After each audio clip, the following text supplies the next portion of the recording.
Pemerintah daerah Nusa Tenggara Barat mencatat jumlah warga miskin di daerah meningkat mencapai 0,26% dalam 6 bulan terakhir di tahun 2020 lalu.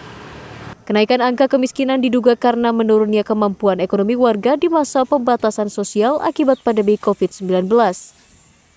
Menurunnya kemampuan ekonomi akibat dampak COVID-19 menyebabkan angka kemiskinan di daerah terus menunjukkan peningkatan sejak tahun 2020 lalu. Di NTB, Badan Pusat Statistik mencatat pertambahan jumlah warga miskin baru hingga mencapai 0,26% dalam hitungan 6 bulan mulai Maret hingga September 2020.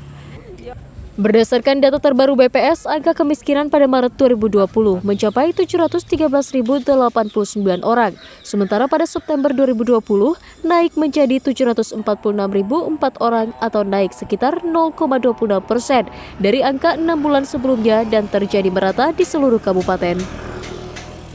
Kenaikan angka kemiskinan diduga kuat akibat melemahnya pertumbuhan ekonomi di daerah yang berdampak pada menurunnya kemampuan ekonomi masyarakat akibat pembatasan sosial di masa pandemi beberapa waktu lalu. Pandemi ini kan semua secara nasional naik, terjadi kenaikan. Nah, di antara kenaikan itu yang kita cermati berapa kenaikannya. Kita naik pada posisi 0,26 misalnya tadi. Nasional 0, kita lebih rendah dari nasional. That's the point. Kita dapat prestasi kan, kita tidak lebih parah dari kenaikan nasional.